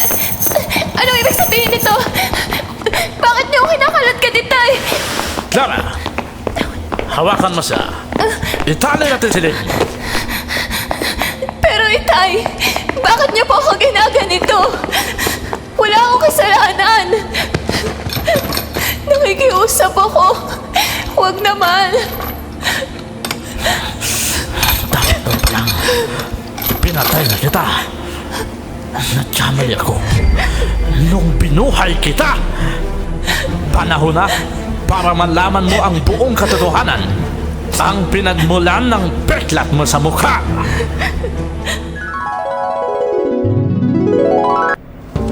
Ay, Diyos ko! Nasusunog ang mansyon! Si Senyora Teresa, nandiyan pa sa loob. Ako na nanalo din. Ililigtas ko sila. Ay, bilisan mo.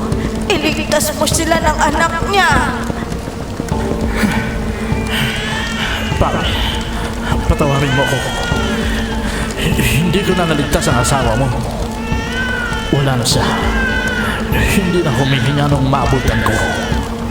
Nagtatawad na rin ako ng doktor. Dahil nadampian ang apoy ang pisngi ng anak mo. Huwag niya mag-alala. Parating na siya. Diyos ko, kakapanganak ka lang niya. Hindi man lang niya nasilayan ang anak namin. Magpakatatad ka, Hugo. Ang anak mo ang kailangan mong isipin ngayon.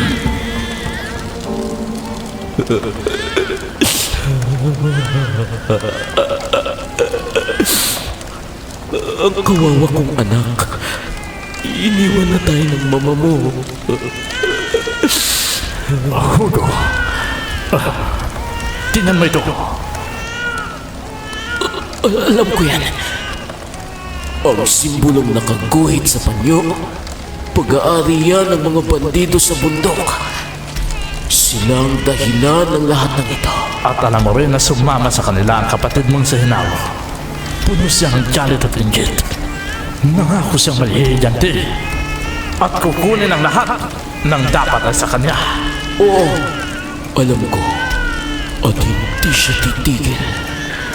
Hanggat di niya na ilalagay sa kapahamakan ang buhay ng pamilya ko.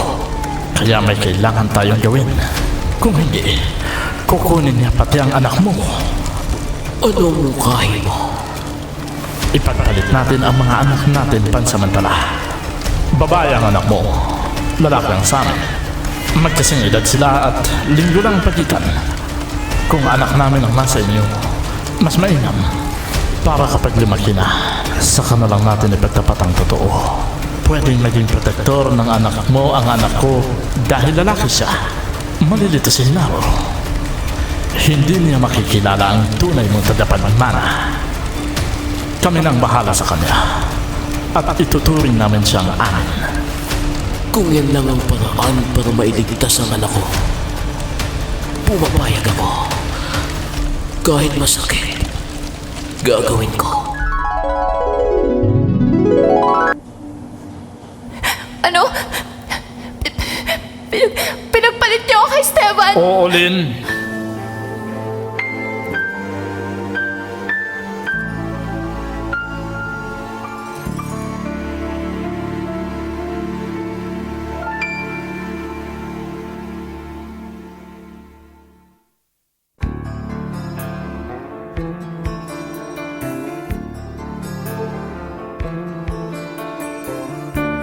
At ngayon, balikan natin ang pagpapatuloy ng ating dulang Salamin ng Mundo.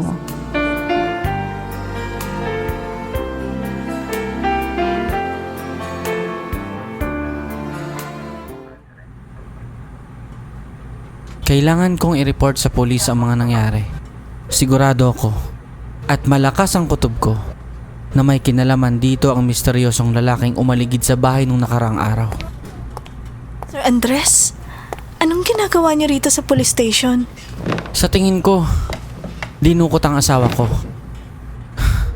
Malakas ang kutob ko tungkol doon. Tama lang na pumunta ka rito. May mahalaga rin akong sasabihin tungkol sa natuklasan ko.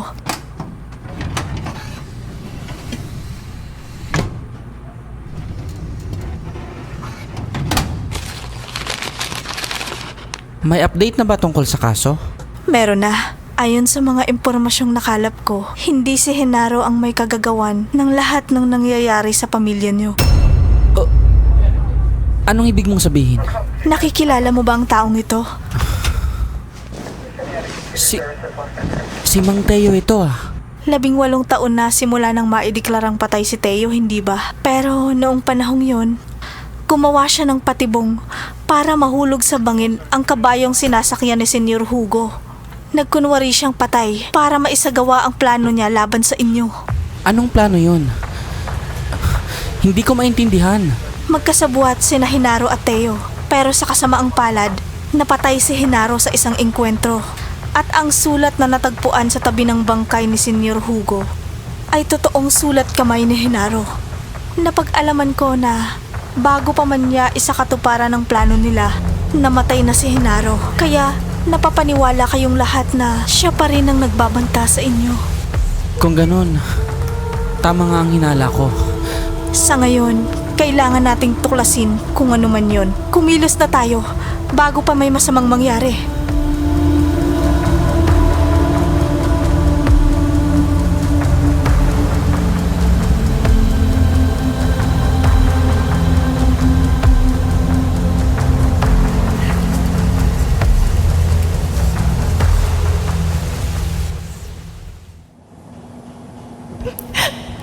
Kaya pala, gano'n na lang ang trato sa akin nila, Inay. Hindi lang yan, Lynn. Ako rin ang may kagagawan kung bakit nasawi ang tatay mo. Si Senyor Hugo. Ako ang naglagay ng pako sa daan kung saan dadaan ang kabayo niya. Napakasama mo. Nagtanggap akong patay para isipin nilang si Henaro ang may sala. Wala ka ng kawala, Lynn. Dahil nilagyan ko na ng pampasabog ang buong lugar na ito. Bakit? Ano ba kasalanan ko sa inyo? Wala kang kasalanan sa amin. Pero ang pamilya mo ang sumira sa amin. Ano ibig mo sabihin? Ang lolo mong si Don Tiago, siya ang kumuha ng kayamanang dapat ay sa tatay ko, si Matias. Sa minahan, nakakita sila ng malaking yaman. 80% ang napunta sa lolo mo. Samantalang 20% lang ang sa tatay ko. Hindi! Hindi yan totoo! Tanggapin mo na, Lynn! Dito ka na mamamatay. Pero bago yan, gagamitin muna kita. Tinawagan ko ng pamilya mo. Dala na nila ang perang hinihingi ko.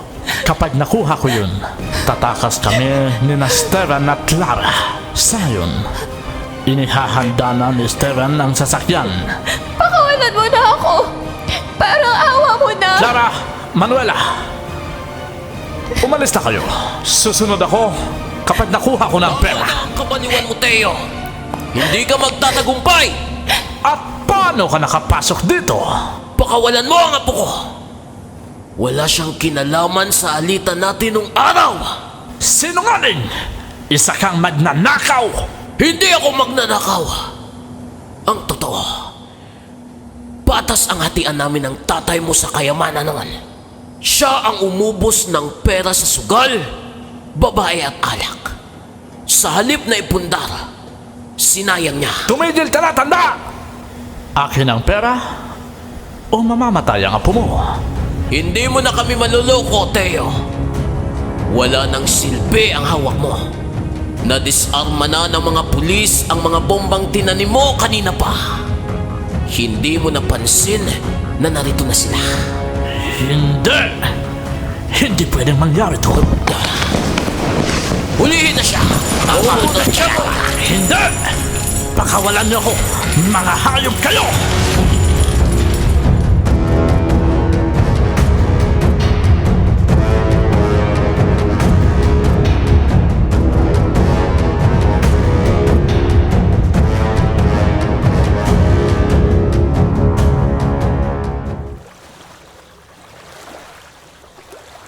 Sa wakas, natapos din ang lahat. Lynn, ipinapangako ko na poprotektahan kita. At wala nang sino man ang makapananakit sa'yo. Salamat, Andres, sa lahat ng sakripisyo at pagmamahal mo sa akin. Wala yun. Basta mahal mo, gagawin mo ang lahat. Para lang hindi siya masaktan. Hindi ko alam. Hanggang ngayon kasi parang hindi pa rin ako makapaniwala sa lahat na nangyari sa buhay ko. Parang panaginip lang lahat. Hindi ka na nanaginip, Apo. Totoo ang lahat ng mga nangyayari sa'yo.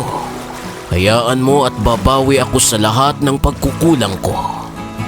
Huwag na kayo mag-alala, Lolo.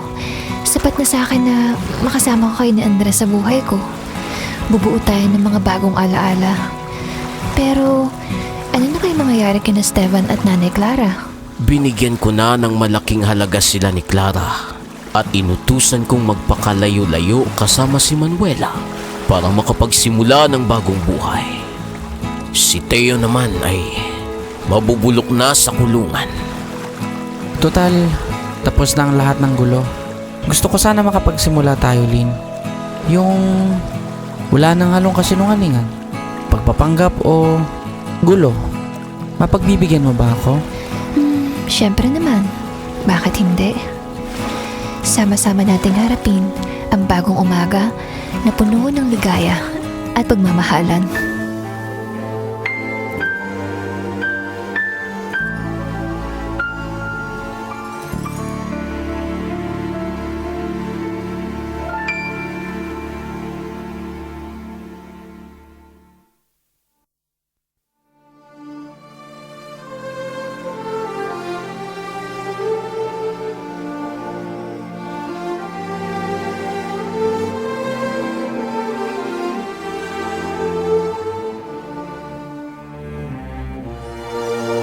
Sa kwentong ito, iba't ibang pagsubok ang naranasan ng ating mga tauhan. Samot-saring gulo at away ang pinagdaanan nila. Ngunit sa bandang huli, nakamit din nila ang kapayapaan. Hindi natin kailangang maglihim dahil hindi ito ang pinakamabisang solusyon. Minsan, mas mabuting ipagtapat na lamang ang katotohanan upang hindi na lumaki pa ang gulo at hidwaan. Sa loob ng isang pamilya, kailangang pakinggan ang hinaing ng bawat isa upang magkaunawaan at manatili ang kapayapaan. Mga nagsiganap, Jason Catalunya sa papel ni Don Tiago, Esteban at Hugo, Zeel sa papel na Duding at Marcela, Jigs Bola sa papel ni Andres, Angel Lizondra sa papel ni Clara at Manuela, Sean Pantaleon sa papel at Kayo, at sa papel ni Lynn, Sarah Joyce Ocampo. Naglapat ng musika tunog, Hayward John Tarala, sa panulat ni Rodsel Chineni. Ito naman ang inyong lingkod, si DJ Eve, Sekretaryo Bubier. Muling nag-aanyaya sa inyo, na patuloy na subaybayan ang ating natatanging dula. Sa susunod na linggo, muling samahan ninyo kami sa isa na namang bagong serye ng kwento. Dito lamang yan sa ating dulang pinamagatang Salamin ng Mundo. Maririnig Lunes hanggang Biyernes. Dito lamang yan sa nag-iisang radyo ng masa, 102.7 FM, DZEV, Radyo Pulangi. Handog sa inyo ng DGE Multimedia Production sa pakikipagtulungan ng Teatro Entablado, Salamin ng Mundo. Hi guys! I'm Sarah and ako ang gumanap sa karakter ni Lynn. Ayun, una sa lahat, nagpapasalamat ako dahil nabigyan ako ng opportunity na maging talent dito sa radio station nyo. And looking forward ako sa mga susunod na drama, hopefully. And message ko kay DJ Eve, yun, sana ma-meet kita in the future. And yun, gusto ko itang mag-narrate. At ako rin yung nag-narrate na sa mga unang chapters. Chapter 1, Chapter 2, yeah. So yeah, looking forward akong ma-meet ka. Hopefully. And, ayun, salamat. Yan, ako naman po si Andres. Yan, si Andres na character. Ako po si Jigs Bola, gumanap sa kanya. Alam mo yun, pressure talaga ako makapartner si Lynn. Magaling kasi siya umarte. Grabe ka naman sa akin. Joke lang. Ayan, salamat po sa pagiging successful ng first series nung drama na Salamin ng Mundo, yung Pag-ibig at Pamana. Salamat DJ Eve sa pagiging part ng DCEV Radio Pulangi at more dramas to come. Ako naman po si Rodsel, ang gumanap na Marcella, yung investigator, and yung character ni Nana Duding. Actually, medyo nahirapan ako sa part ng maging matanda kasi it's the first time na ginamit ko yung boses ko ng matanda. Actually, yung lola. So, ayun, thank you po, DJ Eve, kasi naging part ako ng production team ng DZEB, Radyo Pulangi, and also looking forward sa mga susunod na project. And sana po ay makasama namin kayo sa mga drama project. And ayun, thank you. Hello, ayan, my name is Jason Catalonia. Ang gumanap na Hugo, Don Tiago, and Stevan. And of course, maraming salamat sa DZEV Radyo Pulangi sa pagbigay ng opportunity na pag-arte dito sa inyong radio station, and hopefully na maging tuloy-tuloy ito. At yun, abangan ninyo ang mga susunod na drama. And DJ Eve, sana makasama ka rin namin sa drama. And yun. Plug na natin yung next series, VHS. Credit natin yung mga iba ring nagsiganap, si Sean Pantaleon and Angel Lesondra na wala dito ngayon. Lesondra. Isang galing na, actually marami pang mga blind na talagang passionate pagdating sa drama. Yung mga writers din natin, di ba? Credit natin si Makatang Mandirigma, si Rodsel Henene. Siya yung writer ng Pag-ibig at Pamana. Credit natin yung advanced story na idadrama natin. Si Ellis Porras naman yung writer nun. And si Gulliver Inverga, yung Concept writer natin. VHS. Yes, siya yung concept. siya yung may utak nun. nun. Nag-collab dun sa sulat ng VHS. Feature natin Ayun. next week. Ba't nga ba VHS? Hindi ko alam. Usabangan mo na lang. Walang sabihin. Actually, kahit Madalas pa tayo rito sa iyo. ipaabot na natin kay DJ Eve yung mga hinaing ninyo. Hinaing talaga. Baka naman daw DJ Eve makatikim sila ng sa US ang coffee mo. Nandito ako sa US eh. Nandito ako sa sana in the future. Matikman ko rin yung Sana may kape. May kape. Curious ako sa party. Huwag kayong mag-alala. Pinopromote. Finiflex ko na kayo kay DJ Eve na mapadala ng kape at umuo din siya. Sinabi ko sa kanya nung mga nakaraang araw. So once again, this is 102.7 DCEV Radio Pulangi, and this is Drama Talents ng DCEV Radio Pulangi. Salamat sa DJ Eve Multimedia Production. Kami po ay nagkakaroon ngayon ng collaboration. So bye guys, we love you all. Bye.